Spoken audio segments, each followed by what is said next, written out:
It's International Women's Day, but girls very much a part of that story, and they face so many issues, and much of those issues stealing their futures. 10 million additional girls are at risk of child marriage due to the impact of COVID-19.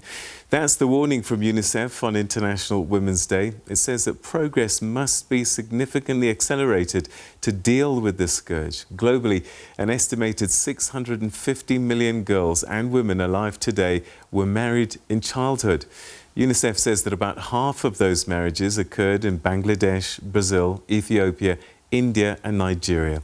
To tell us more, we're now joined by a senior advisor of the prevention of harmful practices at the United Nations International Children's Emergency Fund, UNICEF, Nankali Maksud. Thanks so much indeed for joining us. Welcome to the program. Thank you, Peter. It's hard to believe 650 million women married in childhood. How long has this been happening? Is this centuries old? This is centuries old. We continue to collect data over many years, centuries of time, and this is there. And by the way, Peter, I mean, the 650 million is those who report, because there is a question to these families of those who are free to report. And as the world carries on to say that, no, this shouldn't happen, the more people hide that and they don't come out and say what's going on within their households. What is it that drives this? Is it cultural practices? What is it? There are a number of factors that drive this, Peter. I mean, one, as you've quite rightly caught on, is cultural practices and patriarchy and gender norms that are going on, within our communities. A second one is looking at issues to do with teenage pregnancy. Many of us believe that if a young girl gets pregnant, she should be within the context of a marriage. And so many families choose to get their young daughters to be married within those type of situations. Third and finally is poverty, huge driver, and really coming to the fore now within the context of COVID, that, as families are stretched, as families have too many kids to be able to feed within that household, they look for ways to be able to cope. And one of the big ways of being able to cope is to ensure that girls get married within that household, especially if they can get some dowry out of the situation. We've mentioned Nigeria in the introduction there as being one country where this happens quite a lot. But is this something that we see right across the continent? We see it across the continent. Peter, I'm sorry to say myself, Yeah. I'm from Tanzania. In a number of countries, we see across the continent. Of course, there are some who have a higher prevalence rate than others. There's Nigeria, as you quite rightly mentioned. There's Ethiopia as well. These are the countries that are really at the front line in terms of having high rates of child marriage. But having said that, I also think it's important to notice that these particular countries, and particularly Ethiopia, is one of the countries within the continent that has the highest reduction rate of child marriage because of political will and commitment, at government level to reduce this human rights violation. So political will has a large role to play. And I suppose criminalizing it and making it an offense that has consequences. Absolutely. And, again, I shared with you, I come from Tanzania, so from the Southern Africa region. We've been really proud of the work that's being done by the Southern African Development, SADC, because they're developing a model law, which they're saying this is a model law that countries within Southern Africa can put into place to ensure that we prevent child marriages from taking place. So countries have a blueprint in place for what they need to do in terms of putting legislation in place. Let's talk about the girls themselves. What are the consequences typically for this kind of practice? So when a girl gets married, for most of the time, as I'd shared, Peter, so first of all, high tendency is that she got pregnant. For girls who are not physiologically ready, we know that they face a challenge in pregnancy. Their bodies are not ready for that. So it also leads to high mortality rates for young girls, which is a very unfortunate situation to be in. For those who are able to get through that and be married and live in households, they get isolated. They drop out of school.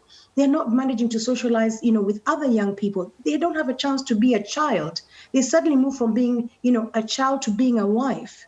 They're isolated with their husbands. They have high chances of facing violence. We have a lot of reports of these young girls having a higher risk of facing violence, not only from their husbands, but also from their in-laws as well. So she's not in school. She doesn't have friends. She's isolated. She can't access services like sexual reproductive health services. So she goes from pregnancy to pregnancy. It's a doomed life for this girl. But many of them, Peter, despite saying that, have been able to rise above that, irregardless of those circumstances. And I would imagine long-term mental health issues come to the fore as well.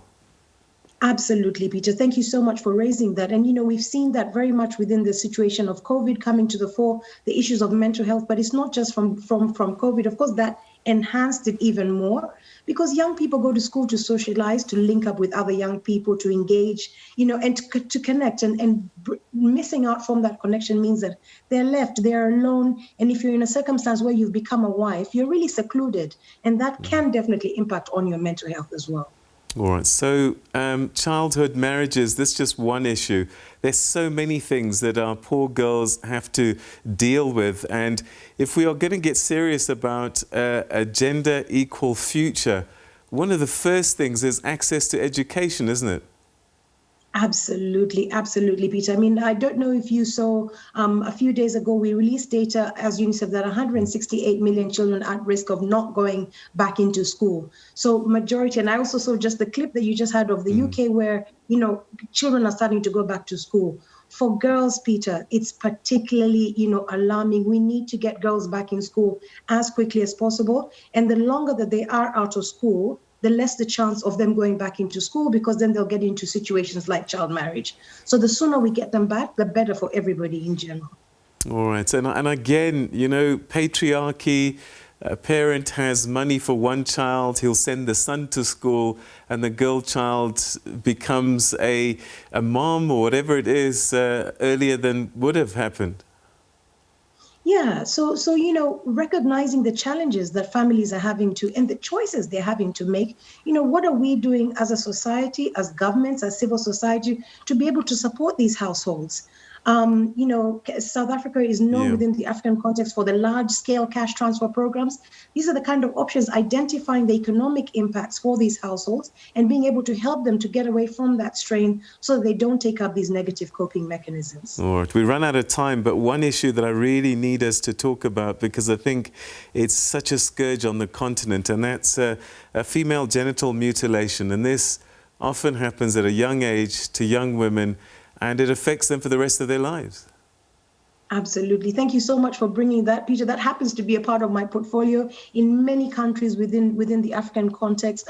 Female genital mutilation is a precursor to child marriage. Again, another way that gender inequality is evidenced globally, and particularly within the African context, and something that we really have to stop or eliminate within the next 20 years going forward. Nankali Maksud, I think we need to have more conversations more frequently, but thanks for joining us this evening. Thank you so much, Peter. Thank you. All right, that's the United Nations International Children's Fund, Emergency Fund, Nankali Maksud, who's a senior advisor there for the prevention of harmful practices, which is very sad to hear some of the things. I mean, childhood marriage, it's just really sad.